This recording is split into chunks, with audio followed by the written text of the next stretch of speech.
I feel really bored, so I'm gonna make a video about Eminem's Beach Party and crazy facts you didn't know about it.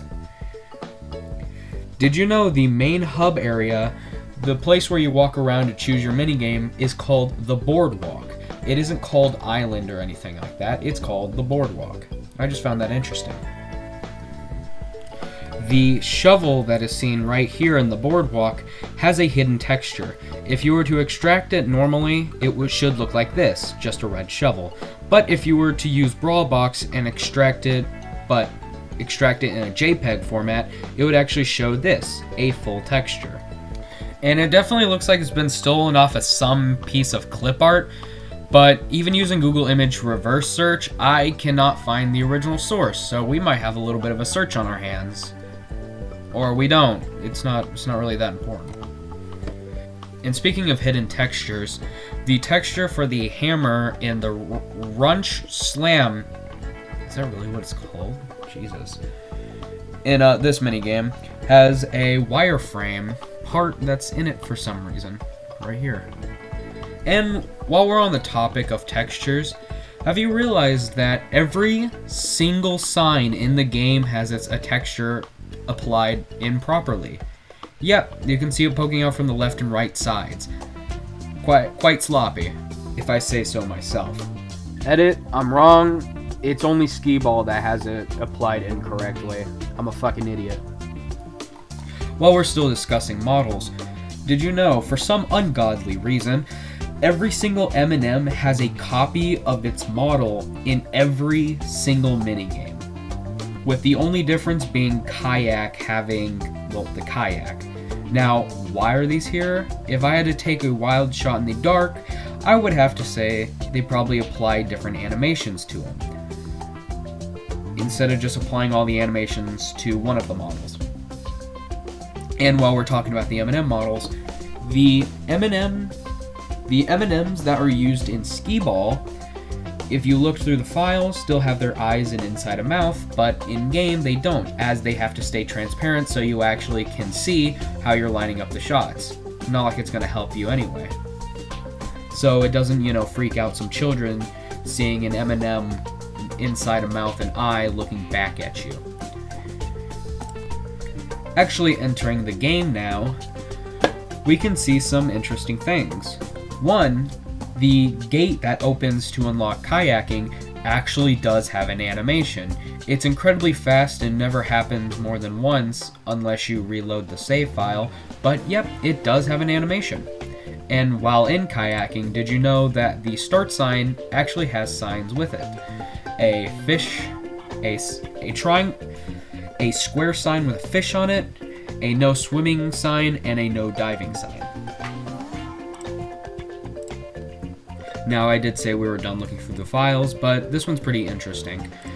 In the files of the game, there's a folder called LYT, and in this is a supposed Dutch, French, German, Italian, and Spanish localization versions of everything that uses text.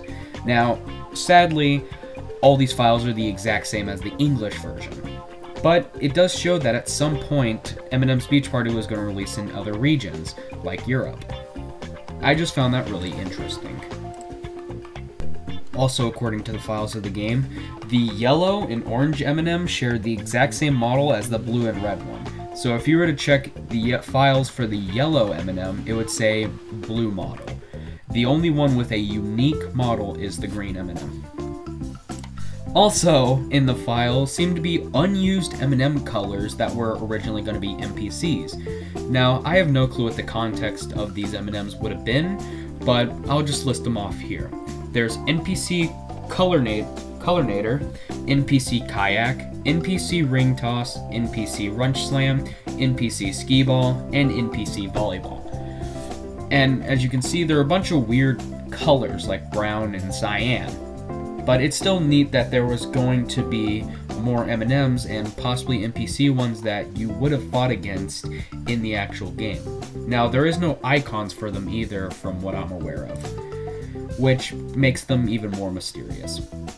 This is a pretty well-known fact, but Eminem's Beach Party was built off of another game by Digital Embryo by the name of Summer Sports Paradise Island. And looking under the players folder, you can actually find one of the leftover characters being named Helma. M&M's Beach Party is one of the very few Wii games that have a completely black back manual. It also has a notes page that doesn't have any lines on it. Sorry that I'm just adding these randomly. I didn't think I was going to make any more facts, but here's 2 extra facts. The umbrella on the logo of the game box art and game disc are different from the one from the Wii banner and the title screen. And my copy is broken, so we can actually get a good look at the error screen of the game, shown here.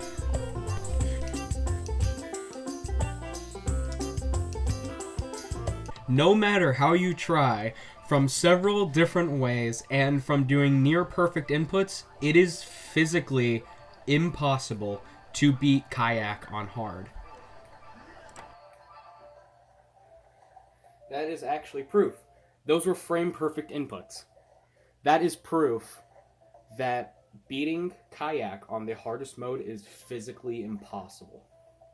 That is the most frame perfect that you can possibly get. And that is all the information that I can find about M&M's Beach Party that I have not talked about before. So yeah, I hope you enjoyed this video, this short little 5-minute video. I just found all these facts interesting. Sorry that most of it was about the game files.